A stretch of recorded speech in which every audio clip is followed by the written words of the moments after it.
Hello, all you beautiful angels out there. I decided that today I would do a get ready with me and a story time. I am the Marquette is Angie Bug, Queen of Insects, and today I am going to talk to you about one of the most informative things that happened in the very early stages of my life as I put on makeup. I hope this lighting is okay. I can't seem to get it right, but let's see what we can do with it today.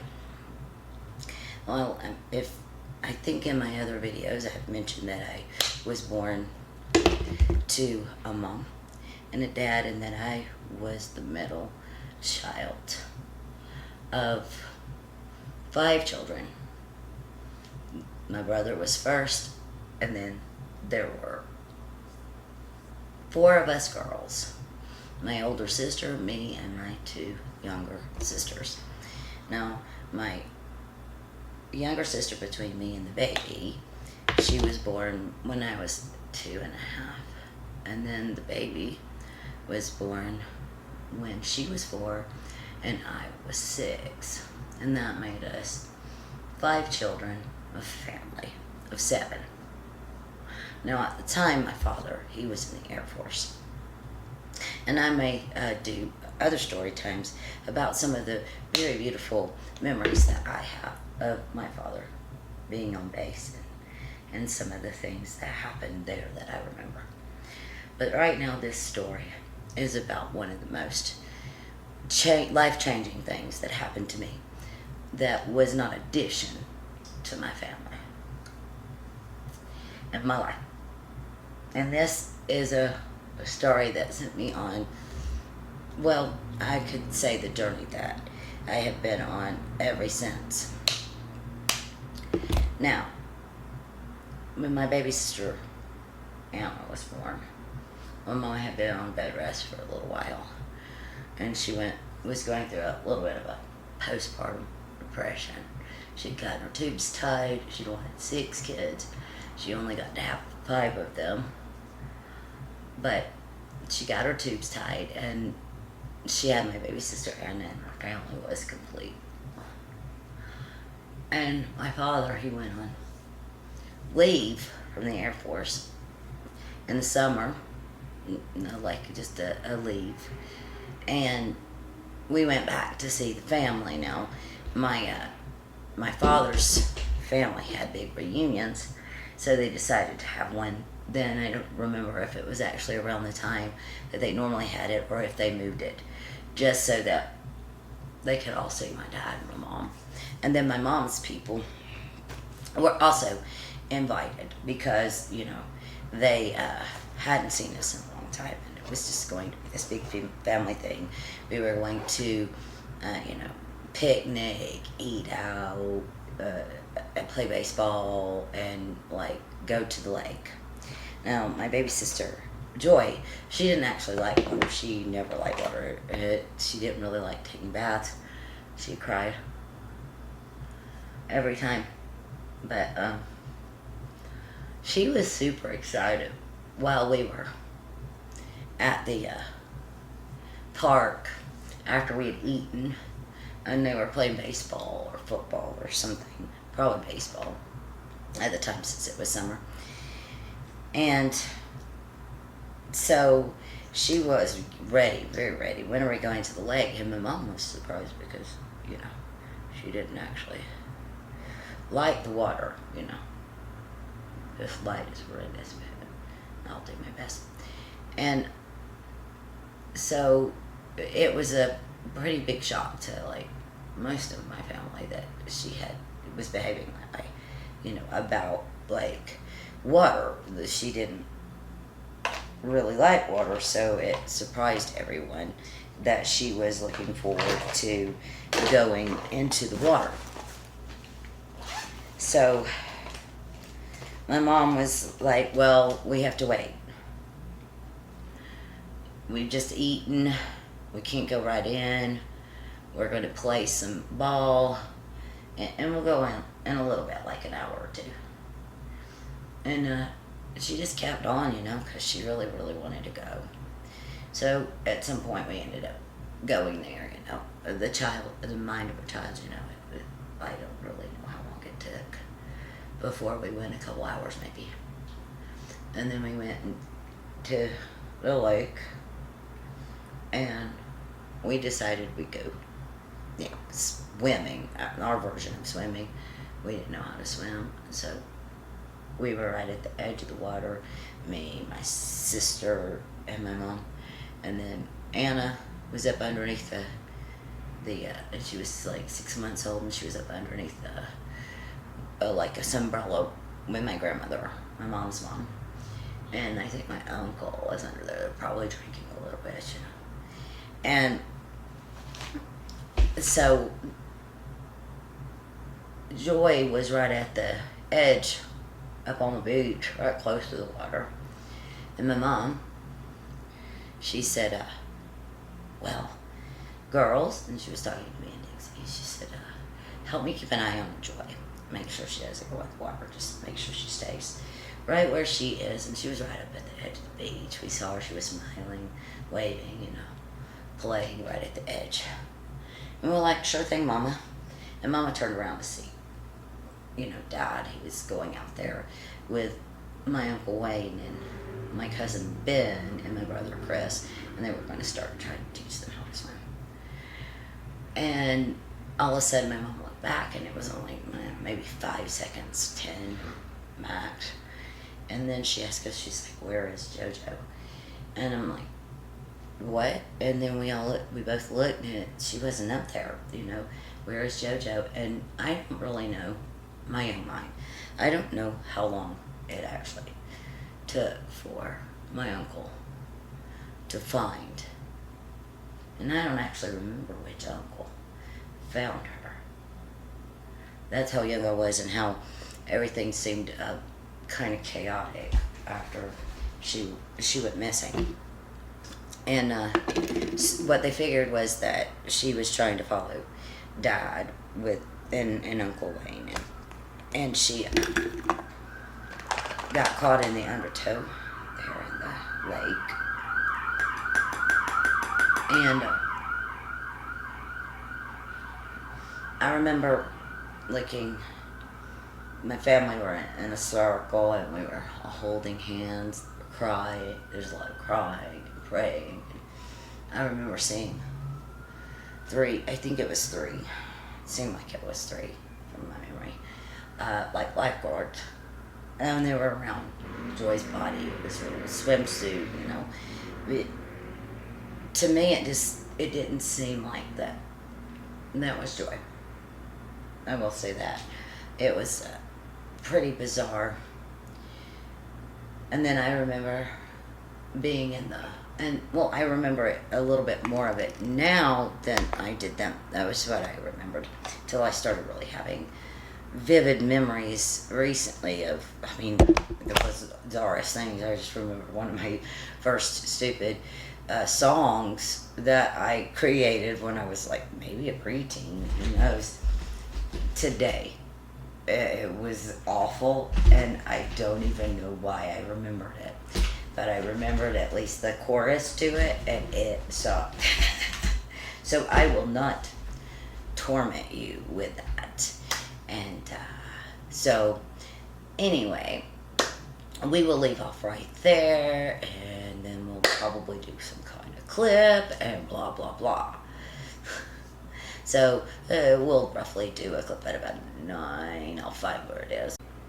Anyway, at some point, we made our way to the hospital. And I don't really know how long we were in the waiting room. My mom and Dad were going with the doctors, who were still actually working on Joy, trying to get her to breathe again. And I remember that she was purple. Now, at some point, I hear my mom, and she's crying, and she's saying that God has taken Joy to heaven again. She's become an angel. Now, I didn't have a concept of angels. While my family were Christian, my father's parents especially, staunchly Christian, going to the church, every time the doors were opened. My mother's family, while they were Christian, They only really went to church during holy days, marriages, Mother's Day, that sort of thing. But there was one concept that both grandmothers taught, and that was that Jesus lived in the heart. It was something that I believed avidly and I loved. That the fact that, this loving being could live inside my heart. So that was a very big thing to me from very early on. But this incident, losing my sister, was a big thing in my family.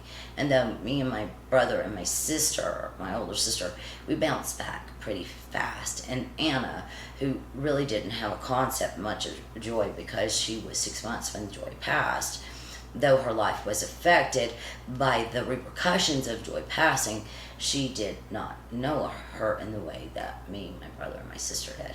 So there was, especially for my brother, who was very close to her, there was some repercussions that went on until his teens, closing himself off and such. But another thing was that our family took a completely different path.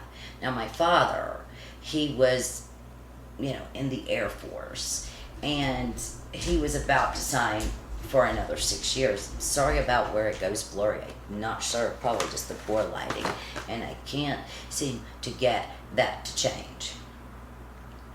But my father, he was in the Air Force, and he made a decision to not resign for 6 years. Instead, he resigned from the Air Force, and they gave him, of course, he was left, what do you call that thing? Sorry, my brain is just not working today. He just left the Air Force, in good standing. He was a staff sergeant, whatnot. He left in good standing, and instead of going into weather, which was his big love, his big passion, my father decided he would go into blue-collar work, such as concrete and whatnot, working eventually as a jailer in the police department and things like that. Blue-collar work mostly. So my father, he decides that he would go into preaching as well. So and I have another story for why I believe that's the case, but we'll save that for now. But my father, he decided to go into preaching instead of continuing on with the Air Force. Sorry, I'm watching what I'm doing too. So, while he's made his decision, it wasn't an easy one for him because he actually loved the Air Force. He was telling planes when to go up. But instead of, like I said, in following in that vein and continuing on with his, path in the Air Force by going into meteorology and weather, he instead decided that he would preach and go into the blue-collar work. Now, I think that was a big decision for him that he made. And I think it wasn't easy, it was difficult. But he had 4 children still. And my mom was going through a depression already because of, the baby blues, as they call it. And then, losing Joy, he just couldn't leave the family. He was, I think, going to go across the seas. I'm not sure where. My brother would know the story more. But he decided not to continue on that path at all. None of it. And he decided instead to go into preaching. And when he did that, that was a big step. Things changed. I remember at 10, my father, who loved music, crazily breaking the records that he had once loved, a couple of Kiss albums. The rest he sold for like $20, and they would have been worth a lot more if he just waited a few years and sold them individually. Because some of them were like original copies to certain albums. Because my father also had went on and at least experimented with his love of DJing, because he had DJ'd a little bit in the Air Force, and so he worked at a radio station, and he there was country on one side and gospel on the other, and we were on the gospel side, and Mike Green was on the country side, and sometimes we'd sneak in there and we get to talk to Mike. He was sweet, and my dad liked them, and I guess they found country kind of innocuous, so they didn't really mind as much if we played around with country. I'm not sure why, but anyway, I guess it was closer to gospel in there. I don't know. I have no clue. Anyway, so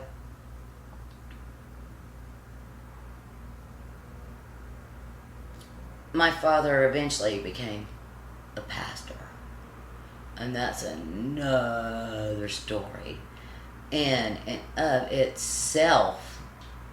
You know, that I guess being part of the church, starting out being part of the church with like my family, my mom, my dad's mom, my dad's dad at the small church singing, and then him going and leaving their family drum and whatnot, plus my grandmother's, my father's mother side of the family, they went to a different church in Villarica, and they wanted my father to start coming preaching and be pastor over there. My father decided to do that, which, since it was 45 minutes away, and on Sundays you went twice, and every Wednesday, we would stay gone all the time. And that's another story in and of itself. So this will complete the story of about how we went from being in the Air Force to being in being Christians, going to church, in the blue collar work, poor kids who lived with their family off and on. And we'll explain more as that goes along, because that will be building up to a story that really, really, really affected my life. Even deeper, since, as a child, you're resilient. And this other incidents had happened when I was 19, even more deeply than losing my sister when I was 6. And it was something that had deep ramifications even on up into a few years ago. So I will continue with these story times and make up. I didn't get to finish this look. I will probably complete it, and who knows what I will do next. But this story time is completed, and how we became Christians. Thank you for getting ready with me. I love you, bottom of my heart temple. Until next time, have sweet dreams from the Queen of Dreams, Victoria. Goodbye.